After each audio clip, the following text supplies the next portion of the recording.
9. Diario de un hijo de la guerra. Abril 2009. Era un cadáver condenado equivocadamente a existir entre los vivos y los fantasmas del pasado que hincaban los dientes en mí. Pasaba los días escondido en la habitación de un hotel. No me apetecía comer otra cosa que chicharrón, huevo y tortillas. Los demás se dieron cuenta, pero eran más tolerantes que el verdugo. También creyeron que con el tiempo me curaría. Sin embargo, yo sabía que un mecanismo definitivo se había quebrado. Mientras tanto, simulaba porque conocía la regla. No es el individuo quien decide abandonar la compañía, sino la compañía la que abandona al individuo. Mi cerebro parecía de atole y cada noche era peor la confusión. Por momentos odiaba y en otros me aplastaban la tristeza y el miedo. No me desvestía para meterme a la cama. Como había visto hacer al M, ahora yo dormía con todo y botas. Debajo de la almohada escondía una pistola y entre las sábanas abrazaba un cuerno de chivo.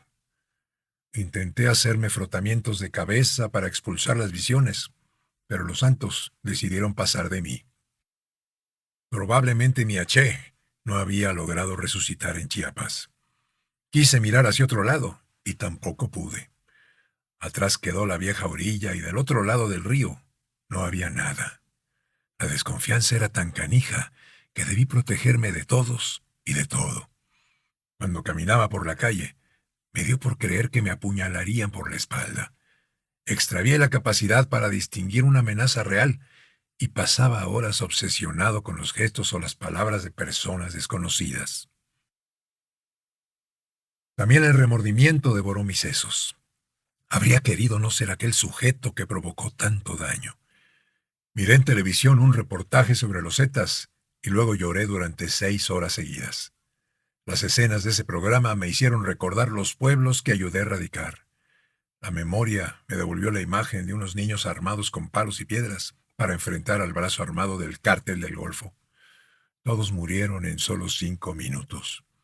Me asaltó también el Huarache abandonado, junto a una fosa donde fueron enterrados más de 30 cuerpos. Igual, escuché la súplica de un migrante centroamericano, cercenado de sus 4 extremidades por haber transportado droga para el enemigo. Después de lo ocurrido en el balneario, el verdugo autorizó que me trasladara a Monterrey. Ciertamente no quería tenerme cerca. El descenso al infierno se fue haciendo cada vez más pronunciado. Me habría suicidado de no ser por otra prostituta, que apareció para salvarme. Nos conocimos porque le pagué para ser escuchado. Nunca tuvimos sexo, pero ella supo soportar. Pasó días enteros dedicado a un hombre que hablaba de sí mismo, llamándose puto, castrado, maricón, enculado, y una larga lista de palabras parecidas, siempre referidas a mi falta de hombría. Aquella mujer consiguió más información sobre los Zetas y el Cártel del Golfo que todo el aparato de inteligencia del Estado mexicano. Detalles simples y también peligrosos secretos políticos. La pobre no supo medir el riesgo que implicaba conocer tan a fondo mi vida y la de mis carnales. Solo sentía pena por mí. Un vato capaz de pagar una fortuna a cambio de una oreja que lo atendiera. Durante la 4ª o 5ª ocasión que nos vimos, ella se animó a proponer una solución.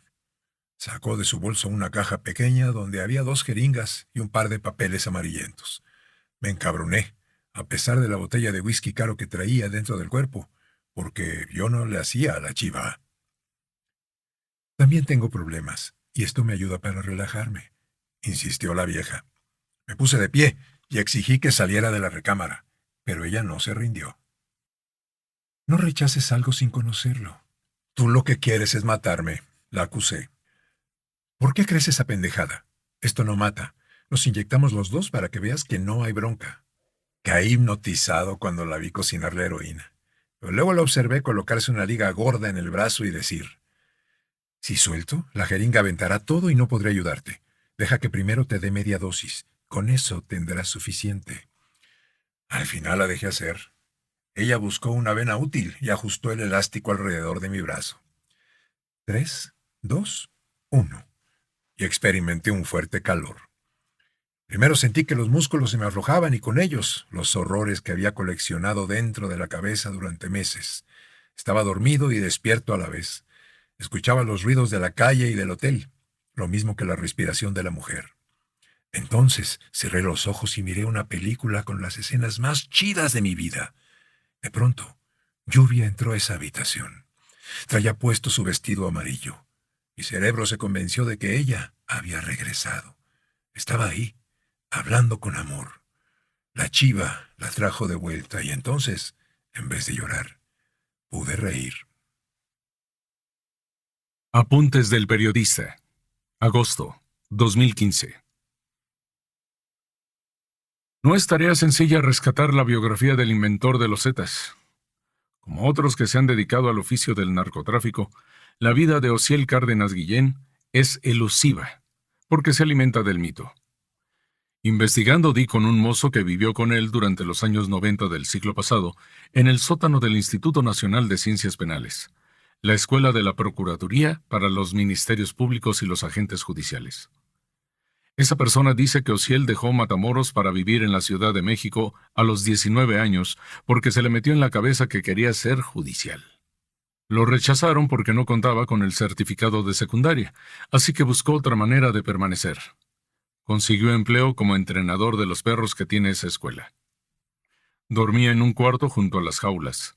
El antiguo mozo afirma que los años como entrenador de Akitas y Rottweilers lo cambiaron para siempre. Ese empleo le permitió seguir insistiendo y un día logró volverse madrina. Así llaman en el medio judicial al ayudante de los comandantes. Después, alguien con palancas lo ayudó para obtener una plaza como agente. Entonces buscó regresar a su tierra, Matamoros. Poco tiempo después conoció a Salvador Gómez Herrera, un hombre que recién había hecho dinero transportando droga hacia Texas.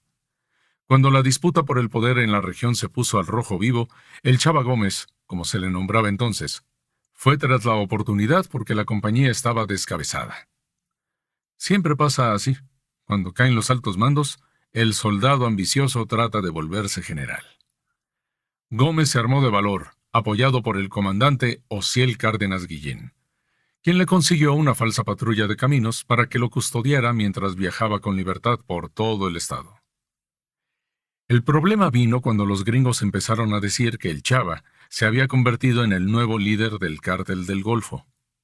En julio de 1998, el comandante Osiel y el Chava Gómez andaban cerca de la carretera que sale de Matamoros con rumbo al mar, cuando un grupo de federales les bloqueó el paso. El comandante Osiel bajó del vehículo y reconoció a varios de sus colegas. Mostró su identificación oficial y pidió que los dejaran continuar. Pero no era él a quien buscaban, sino al otro sujeto que viajaba dentro del vehículo. A los dos los llevaron a la Ciudad de México a bordo de un avión de la Procuraduría y los encerraron en una casa de seguridad. Con sus influencias, el comandante Cárdenas consiguió que el COS entrara a visitarlo. El COS es Jorge Costilla Sánchez, uno de sus hombres más leales. Dice Galdino que él metió a la casa de seguridad una maleta con $150,000 en efectivo y con ese dinero pagó una gran fiesta donde hubo drogas, música y mujeres. El dinero sobrante lo repartieron entre los policías. Cuando los custodios estuvieron fundidos, el Chava y Osiel salieron caminando de la casa por la puerta principal. Al patrón le encantaba actuar la fuga. Cada vez que llegaba a este punto de la historia, se ponía en pie y caminaba faramayoso, moviendo las manos como si estuviera en una película de acción. En la calle los esperaba el COS, subido en un carrito jodido para pasar desapercibidos. Se fueron directo a la central de camiones y regresaron a Matamoros. Mientras tanto, en la Ciudad de México, los agentes esperaron 5 días para dar aviso a sus superiores, porque sabían que en cuanto se diera a conocer la fuga, serían arrestados. Pasarían un tiempo en la cárcel, pero sus familias no tendrían económicamente de qué preocuparse. La noticia de la fuga salió en la televisión y la Procuraduría puso precio a la cabeza de Salvador Gómez Herrera. El nombre Osiel Cárdenas no era todavía importante. Los engranes de la empresa estaban urgidos por volver a funcionar a toda su potencia. El problema del negocio no eran las utilidades, sino una estructura que pedía a gritos un jefe capaz de hacerse cargo.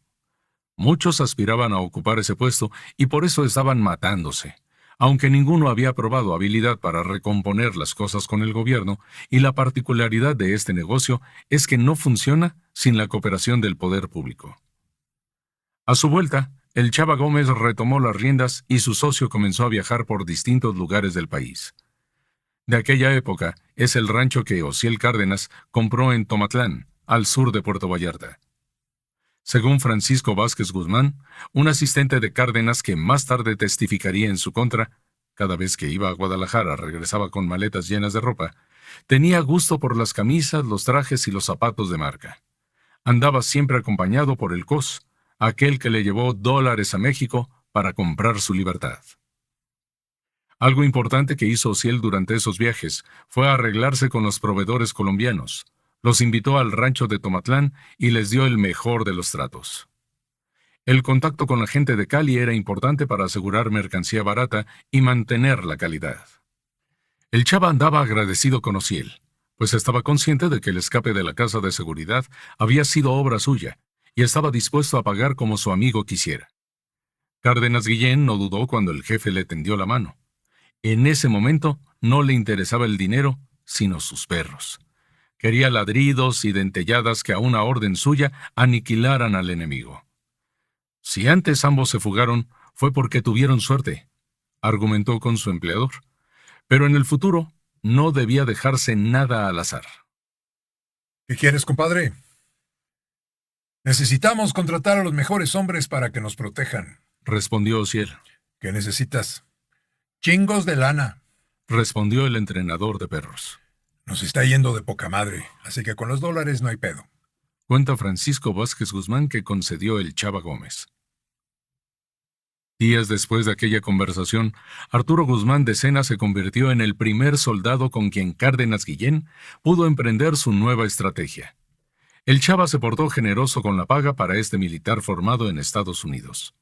Según Galdino, el primer encargo que de Sena recibió fue cerrar el burdel en Reynosa. Porque en el Yelis se espiaba a los clientes y la información iba a dar directo a las oficinas de la DEA. En venganza porque los gringos habían ordenado la detención del Chava, Arturo también recibió la instrucción de chingarse a la patrona, porque dizque era gente extranjera. El Mataamigos, marzo, 1999. La única vez que vi al Chava Gómez, tenía una bala dentro de la cabeza. Otro compa y yo fuimos avisados de un cuerpo tirado por el rumbo del mezquital. Nadie investigó su muerte, porque en aquel entonces había tantas muertes que nadie hubiera podido averiguar un carajo. Yo no sabía entonces qué tan importante era Osiel Cárdenas Guillén, y tampoco que Guzmán de Sena ya trabajaba bajo sus órdenes. Mientras Osiel andaba de viaje, en Tamaulipas el Chava perdió el piso, o al menos eso fue lo que Arturo reportó a su nuevo jefe, que andaba igual de ostentoso, como antes de que los agarraran. No había entendido nada. Si la DEA ya lo había puesto una vez, no tardaría en ponerlo de nuevo. Y en la siguiente ocasión, no habría ni cómo rescatarlo. Entonces, Cárdenas decidió tomar cartas en el asunto. De Sena nos presumió tiempo después que la decisión de eliminarlo la habían tomado juntos. Para ese momento, el patrón ya tenía en la mano los pelos de la burra, el contacto con Cali y amigos en el gobierno. La compañía no podía perder un rumbo que apenas se había compuesto. Fue a principios de marzo de 1999, cuando el patrón llamó a Gómez Herrera y lo invitó a comer a un restaurante que los dos conocían en la playa. Pasó a buscarlo en una troca discreta, junto con Arturo, quien iba sentado en el asiento trasero. El conductor sugirió que viajaran sin escolta para no llamar la atención, al fin que con De Sena bastaba para estar protegidos. Les dio mucho gusto verse, contó Arturo, y que iban broma a broma. Osiel Cárdenas era bueno para hacer reír a la gente, y por eso el Chava no se enteró de la trampa. A la altura del mezquital, entre pendejada y pendejada, Arturo metió un plomazo dentro de la cabeza del copiloto. Osiel giró el volante y llevó la troca hacia un terreno con hartos matorrales. Cuando se aseguraron de estar solos, De Sena bajó al muerto y lo puso de rodillas, con la cabeza contra el suelo ardiente. Volvió después a subirse al asiento trasero y concluyeron juntos el viaje en el restaurante preferido del Chava, ubicado al sur de Playa Bagdad. Mientras comían, dejaron lavando la troca en un estacionamiento cercano. Fue ese día cuando Decena comentó que buscaría el resto de los militares que nos habíamos formado en el Fuerte Hood. Urgía, porque según Ociel Cárdenas, los familiares del Chava buscarían revancha. Nueva comisión. Abril 1999. Heriberto Lascano llegó a la oficina de la Procuraduría acompañado por mi jefe, el delegado de Tamaulipas. A legua se veía que se habían tomado confianza. El Asca siempre caía bien parado. A diferencia de Decena, Heriberto tenía mano izquierda. De buena gana le hubiera dado un abrazo, pero Heriberto me frenó con un apretón de mano. Por la manera en que me miró, entendí que estaba encabronado. Se había dejado crecer la melena y llegó vestido de civil. Traía pantalón de mezclilla, playera blanca y una chamarra negra de la policía. El delegado, un coronel bien conectado en México, citó al personal de la oficina para una reunión de rutina, donde los agentes debíamos reportar lo relevante que estuviera sucediendo en el municipio. Salió obviamente a cuento lo del cadáver del Chava, que hallamos en el mezquital, y ordenó que nos preparáramos para la represalia. Los familiares de Gómez Herrera habían amenazado con romper madres para vengar su muerte. Mientras el jefe hablaba, Heriberto tomaba notas. Le sabía bien al cuento del secretario particular. Al final de la reunión, mi coronel dijo que necesitaba hablar a solas conmigo. No me sorprendió cuando el jefe puso sobre la mesa el tema de la patrona del Yelis. Ambos éramos clientes del lugar, y él sabía que yo me la vivía ahí dentro. Pero el Asca no permitió que divagáramos. ¿Sabías tú que ahí se espiaban a los clientes? La pregunta me puso fuera de la cancha y tuve que detenerme para no responder una pendejada. Con calma expliqué que cuando acompañé a Jania para que recogiera sus chingaderas, después de que nos enteramos de la muerte de la patrona Janet, husmeando por el Yelis di con una habitación donde había monitores rotos y cables arrancados. «Esa vieja era oreja de la DEA», escupió con desprecio Lascano. «No chingues», dije y fui sincero. Por las conversaciones que tuve con la patrona, creí que trabajaba para el cártel de Juárez, pero me guardé esa información. «¿Estás seguro de lo que dices?», intervino impaciente el delegado. «Jania jamás me dijo nada, y dudo que ella lo supiera». «¿Dónde está ahora tu vieja?», quiso saber el Asca. El día que mataron a la patrona, agarró sus cosas y se largó de Reynosa. «¿No estarás protegiéndola, cabrón?», insistió Heriberto. Respondí que no. «Está bien», cerró la charla el delegado. Me habían dejado como hielo dentro de un congelador. Pero qué pendejo. ¿Quién más que los gringos para invertir en tanta tecnología en una casa de putas de la ciudad más pinche de la frontera? Temí que mi pendejada pudiera salirme jodidamente cara. «Aquí el cabo Lascano tiene otras cosas que hablar con usted», mencionó el delegado y nos despedimos con un saludo militar. Ya solos, Lascano propuso que fuéramos a tomar una cerveza. Respiré hondo, recogí la pistola del cajón de mi escritorio y salimos de la delegación. Subimos a la camioneta y, como solía hacer con Rejón cuando recién llegamos a Reynosa, nos pusimos a dar vueltas por la ciudad con el aire acondicionado a toda potencia. «Te juro que no sabía lo de Janet. No tenía ni puta idea de que era espía de los gringos», precisé. «Cometiste un error cuando nos llevaste a ese burdel», cortó Heriberto tajante. «Yo solo quería que la pasáramos bien». El aire enfriado salió por las rejillas. «Otra cosa, mariposa», propuso finalmente Lascano. Se relajaron los músculos detrás de mi cuello. «Nos mandaron a la boca del lobo», dije, refiriéndome a Tamaulipas. «Por eso no debemos dividirnos», reviró Lascano. «¿Qué has sabido del resto?», interrogué. «Hay una misión que nos juntará de nuevo».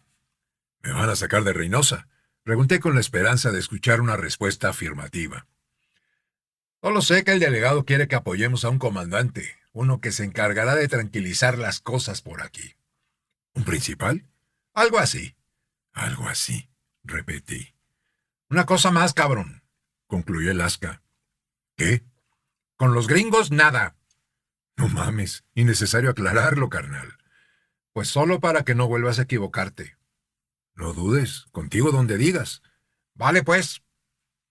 Nos despedimos en la puerta de la Procuraduría y no volvimos a vernos hasta 15 días más tarde, cuando el delegado nos asignó la nueva comisión.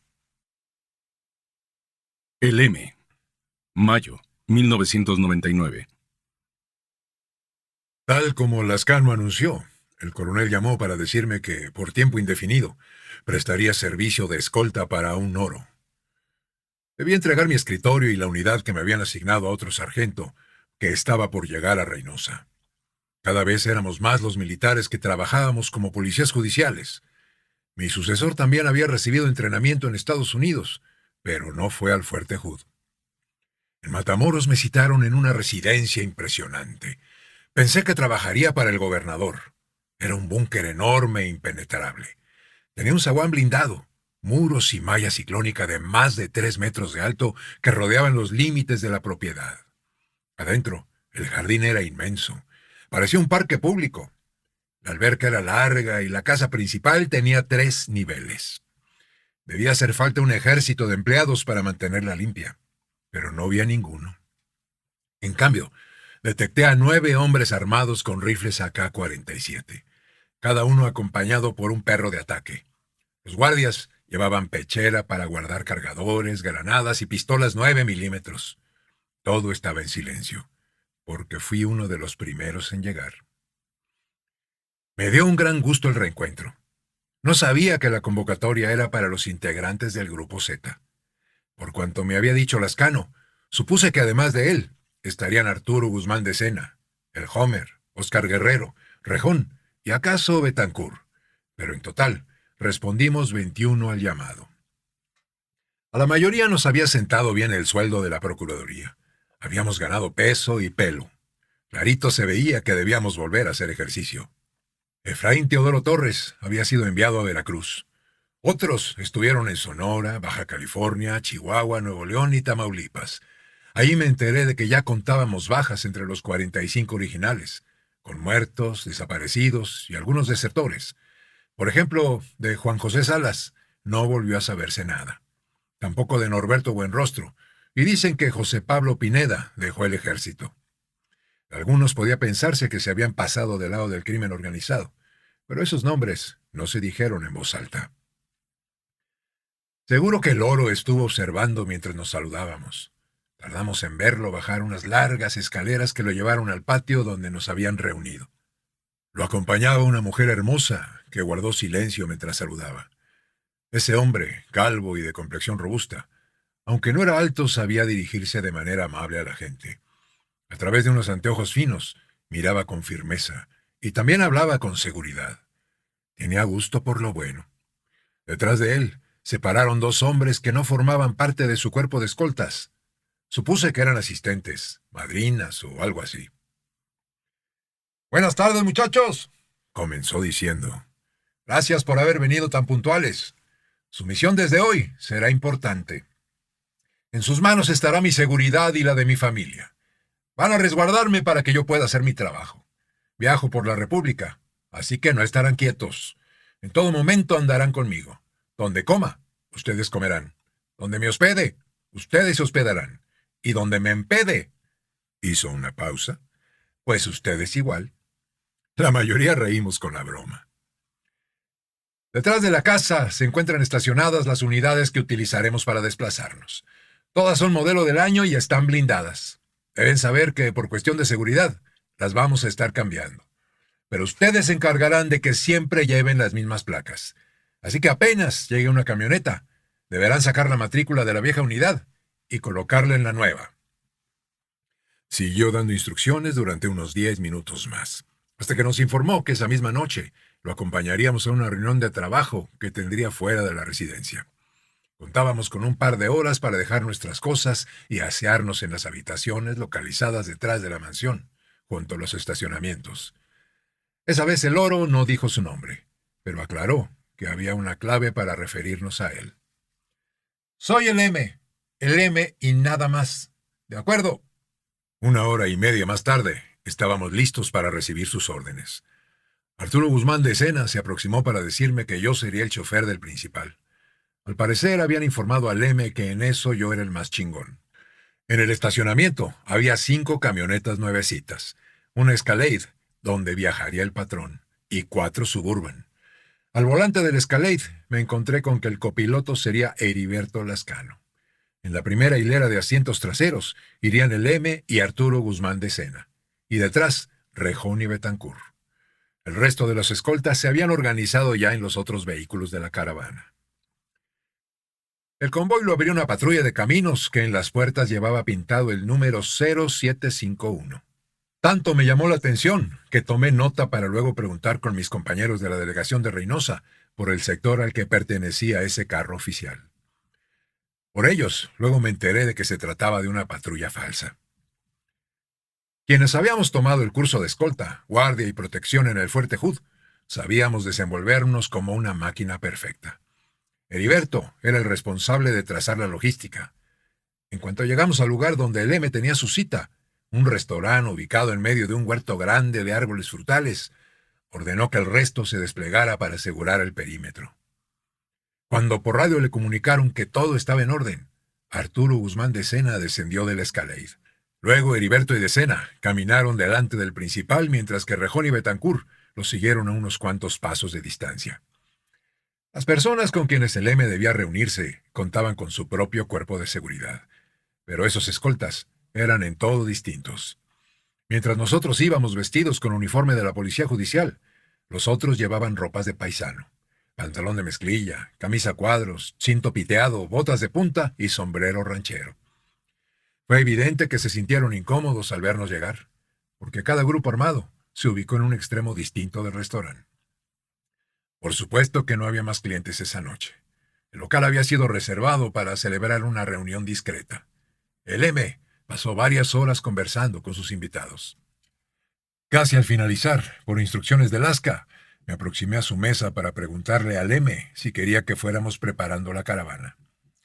Antes alcancé a ver que el patrón recorría unos álbumes con fotografías de casas, autos deportivos y, sobre todo, de perros. Enormes perros de pelea premiados en distintas competencias.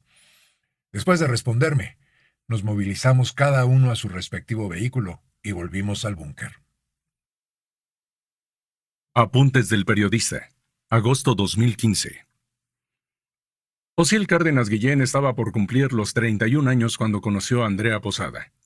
Los presentaron en Monterrey y él la invitó a comer a la Gran Muralla, un restaurante de comida oriental calificado con 4 estrellas, para después seguir la fiesta en el bar La Tumba, que estaba en el barrio viejo de la ciudad. Así lo declaró ella cuando fue detenida por la autoridad. Una fotografía de prensa, que también es parte del expediente, la muestra rubia, guapa y de ojos grandes.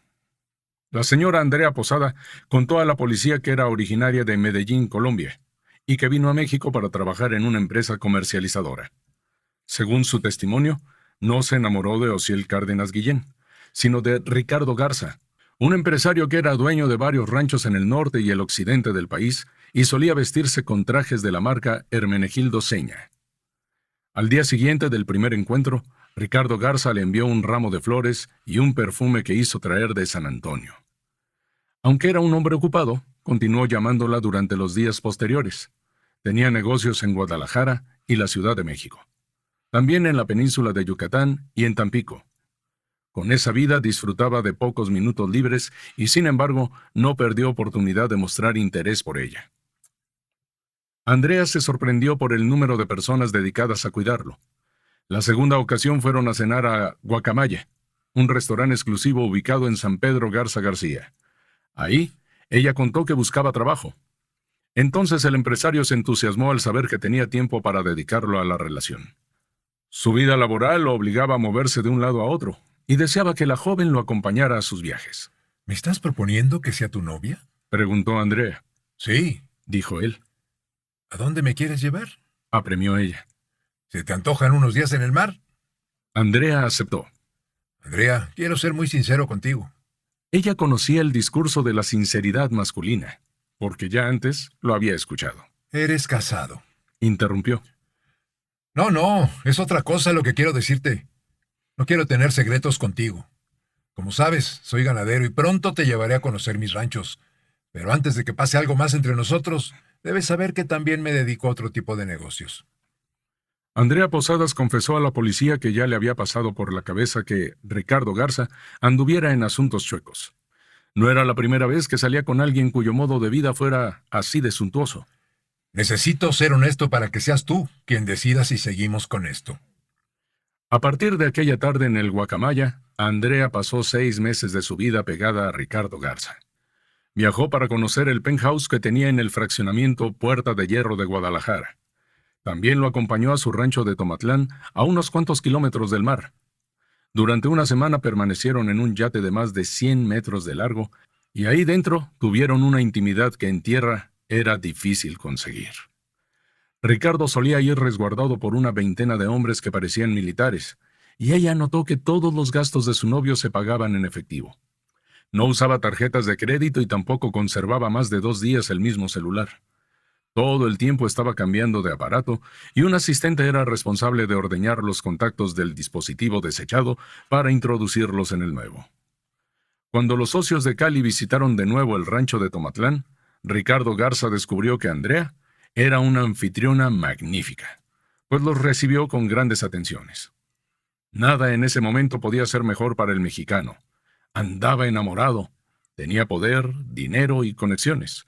Contaba apenas 31 años y estaba en paz con su pasado. El Bisonte, agosto, 1999. Con el M conocí muchos lugares de México. Tenía un yate grande cerca de Puerto Vallarta y un departamento lujoso en Guadalajara. Íbamos de aquí para allá, aunque a veces también nos dejaba salir francos. Viajaba en avión y nosotros llevábamos las camionetas de una ciudad a otra. Su novia colombiana era muy amable y le gustaba lo bueno. Como yo sabía dónde comprar joyería fina, un día el Alaska me mandó a McAllen por una gargantilla de brillantes que pagué en efectivo con billete verde. El patrón también tenía oficina en Monterrey, subiendo por la sierra hacia la zona donde hace menos calor. Trabajaba muchas horas, pero igual sabía divertirse. Cuando no estaba con la señorita, se hacía acompañar por Jorge Costilla, el Cos, y por su hermano, al que nos presentaron como Tony Garza, aunque después cambió su nombre artístico por el de Tony Tormenta. Cada vez que andábamos de comisión, el M nos daba harta lana para cubrir nuestros gastos. Cumplió su promesa del primer día, porque dormíamos en los mismos hoteles que él, y jamás se olvidó de nosotros cuando hacía negocios en un buen restaurante.